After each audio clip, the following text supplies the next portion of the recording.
Assalamualaikum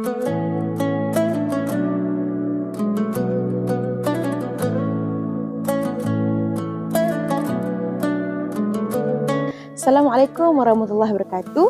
Pada hari ini saya ingin berkongsi kisah sirah yang bertajuk Sayyidina Ali dan 6 dirham. Jadi pada satu hari Sayyidina Ali pulang ke rumah setelah usai menziarahi Rasulullah SAW. Sayyidina Ali bertanya kepada isterinya, "Wahai isteriku, adakah ada makanan untukku?" Isterinya berkata, "Tiada.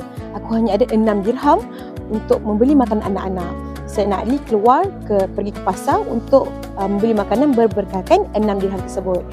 Dalam perjalanan, Sayyidina Ali bertemu dengan seorang pemuda. Pemuda itu berkata, "Sesiapa yang menyedekahkan wang, meminjamkan wang, maka Allah akan balas dengan sebaik-baiknya." Setelah mendengar kata-kata itu, Sayyidina Ali memberikan 6 dirham tersebut kepada pemuda itu. Sayyidina Ali pun pulang dalam keadaan yang sedih, menceritakan kisah tersebut pada isterinya. Isterinya pun menenangkan Sayyidina Ali dan Sayyidina Ali keluar untuk menceritakan kisah sedih kepada Rasulullah SAW. Dalam perjalanan, Sayyidina Ali bertemu dengan saudagar menjual unta. Saudagar itu berkata, "Aku ingin menjual unta ini dengan harga 100 dirham, tetapi boleh hutang." Dan Sayyidina Ali pun membeli dan pulang ke rumah dalam keadaan gembira.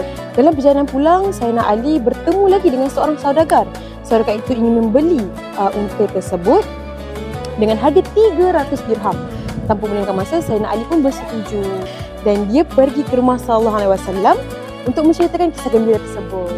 Dengan kisah ini, kami daripada Kelab Taha EDU USAS ingin memohon sumbangan bagi program Jelajah Bakti Siswa untuk kali ini. Sumbangan ini akan disalurkan kepada golongan asnaf dan juga kelangsungan program kami. Sumbangan boleh disalurkan di akaun tertera di bawah. Terima kasih.